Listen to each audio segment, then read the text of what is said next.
Enfim, se encerrou a data FIFA e agora o Internacional enfrenta o São Paulo nesta quarta-feira em partida importantíssima pelo Campeonato Brasileiro. Uma vitória pode catapultar a equipe para a parte de cima da tabela do Brasileirão e o time já está definido pelo técnico Eduardo Cudê. Sem grandes novidades, força máxima com exceção dos desfalques que ele tem para esta partida. Muitos deles em função das eliminatórias da Copa, onde os jogadores do Inter atuaram nesta terça-feira. E a grande notícia está aí. Todo mundo volta inteiraço para as semifinais da Libertadores da América. A gente repercute também a fala do presidente Alessandro Barcelos, que, em entrevista para a TNT Sports, falou sobre a possibilidade de renovação contratual com o técnico Eduardo Cudê. Esse é o Diário do Inter KTO desta terça-feira, 12 de setembro de 2023.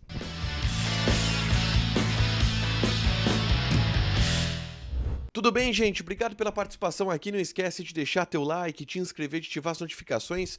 Bora falar do Internacional aqui numa dupla. Nesse vídeo, um resumo do que de mais importante aconteceu no Noticiário Colorado ao longo dessa terça-feira. Vamos começar falando sobre o treinamento que definiu a equipe que enfrenta o São Paulo nessa quarta-feira pelo Campeonato Brasileiro. Atividade com os portões fechados no CT Parque Gigante na tarde dessa terça-feira. Bom, algumas informações importantes antes da gente passar ao time que vai enfrentar a equipe do São Paulo, tá? Johnny e Vitão apareceram no gramado. Eles fizeram trabalhos separados, corridas em volta do gramado, acelerando os seus processos de recuperação. O Johnny teve uma entorse no tornozelo e deve, por exemplo, ficar à disposição para a partida contra o Atlético Paranaense. Já o Vitão, que se recupera de uma lesão muscular, está sendo preparado para enfrentar o Fluminense pela semifinal da Libertadores da América, mas são jogadores que estão evoluindo dentro de seus quadros. O Pedro Henrique ficou na academia. Ele teve uma fratura no braço, passou por um procedimento cirúrgico e agora está readquirindo a forma física de 2 a 3 semanas para o Pedro Henrique poder voltar a jogar também para a cicatrização do procedimento cirúrgico que ele acabou fazendo no braço, tá? Maurício treinou normalmente e vai para o jogo. Depois de servir a seleção brasileira sub-23, ele voltou de avião, chegou na manhã dessa terça em Porto Alegre, já treinou à tarde e vai ser titular contra a equipe do São Paulo, porque o time ele foi definido. Eduardo Cudê colocou em campo, no treinamento coletivo, o time que vai enfrentar o São Paulo. Vamos lá.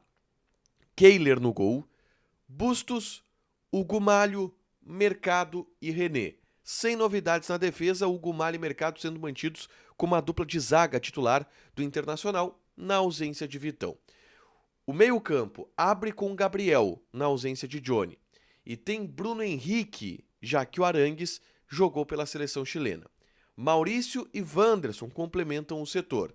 Na frente, Alan Patrick e Luca, que vai ter a sua oportunidade como titular, já que Ener Valencia está com a seleção do Equador, Luiz Adriano está suspenso e o Pedro Henrique está no departamento médico. É esse o time do Inter para encarar o São Paulo nessa quarta-feira pelo Campeonato Brasileiro, uma vitória importantíssima que pode catapultar o Inter, vira o 10º colocado do Brasileirão, hoje está na 14ª colocação, vai para 10º lugar se vencer a equipe do São Paulo no estádio Beira-Rio, tá? Bom, nas eliminatórias da Copa, a gente teve os atletas do Internacional atuando ao longo dessa terça-feira. E a grande notícia é que todos voltam inteiros, sem nenhum tipo de problema físico, sem nenhum tipo de lesão, o que obviamente era uma preocupação de todo mundo, era uma preocupação da comissão técnica, era uma preocupação da direção, da torcida. O Valencia, o Rocher, o Arangues, que são jogadores fundamentais, estarem jogando as eliminatórias da Copa e voltarem com algum tipo de problema, por exemplo, para as semifinais da Libertadores da América. Mas não, todo mundo jogou, cumpriu seu papel e volta inteiraço, tá? Bom, sobre os jogos, Equador e Uruguai se enfrentaram, Ener Valencia versus Sérgio Rocher.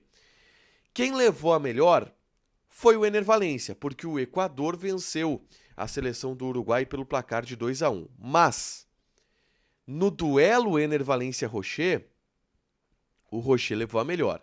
Porque inclusive houve um pênalti que Ener Valencia bateu em Rocher e Ener Valencia bateu para fora.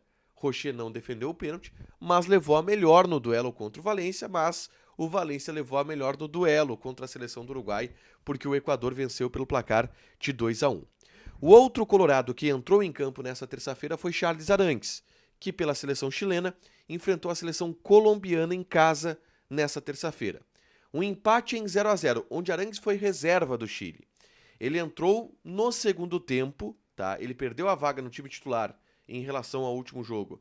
Perdeu a vaga para o Arturo Vidal e entrou no segundo tempo justamente na vaga do Arturo Vidal, o Arangues, mas jogou sem maiores problemas e volta agora para Porto Alegre. Não vão poder jogar, obviamente, contra a equipe do São Paulo, mas viram peças importantes para o Eduardo Cudê na sequência e com certeza estarão à disposição para enfrentar a equipe do Fluminense, tá?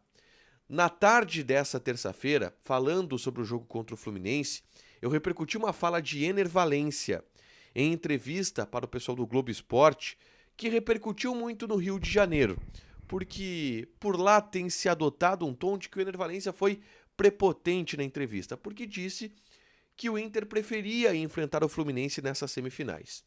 E nesse vídeo eu explico que não foi bem isso que o Ener Valencia falou, tá? Interpretaram mal a fala dele, assim como haviam interpretado mal também uma fala do Keno, atacante do Fluminense, porque, cara, em época de Libertadores vale mais... A verdade não vale tanto, o que vale é aquela verdade que pode me motivar. E aí, Fluminense e Inter estão adotando esses discursos de pós-verdade. Eu falo sobre isso um pouco aqui, é só clicar para assistir, porque, cara, não foi exatamente o que o Ener Valencia disse, mas Libertadores tem disso e essas coisas a gente sabe que acontecem. Para fechar, eu quero repercutir uma fala do presidente Alessandro Barcelos, que foi para São Paulo neste início de semana e concedeu diversas entrevistas para diversos canais de comunicação. E na entrevista para a TNT Sports, o presidente Alessandro Barcelos falou sobre a renovação com o técnico Eduardo Cudê. Abre aspas para o presidente Barcelos. A gente vai tratar disso no momento devido. Nosso foco agora é a retomada do Brasileirão e as semis da Libertadores. Mas a gente tem isso combinado para acertar no momento certo. Cudê parece ser um cara difícil, mas ele é de fácil trato. Ele dá trabalho por ser exigente, mas se você quiser um treinador que concorde com tudo, não contrate ele. Foi isso a fala do presidente Alessandro Barcelos em entrevista à TNT, não falando agora sobre a renovação, mas disse que já está combinado com o Cudê que no fim do ano esse assunto será tratado. Existem cláusulas de renovação automática do Cudê caso o presidente Barcelos seja eleito e caso o Inter seja campeão da Libertadores, algo nesse sentido. Existem cláusulas para ele renovar o contrato, mas essa renovação não está garantida ainda e depende de muita coisa acontecer. A gente repete, não sabemos nem quem será o presidente do Inter no ano de 2024. Para fechar, gente, vamos falar de KTO. Vou passar aqui as odds do jogo do Inter, Internacional e São Paulo. Odd do Inter 2,16, empate 3,25 e São Paulo está pagando 3,5. Joga na KTO, te registra, coloca o cupom ADUPLA que tu ganha 20% de bônus em cima do teu primeiro depósito. Fechado? Deixa teu like, te inscreve, ativa as notificações que vai ter mais conteúdo aqui no canal. Beijo!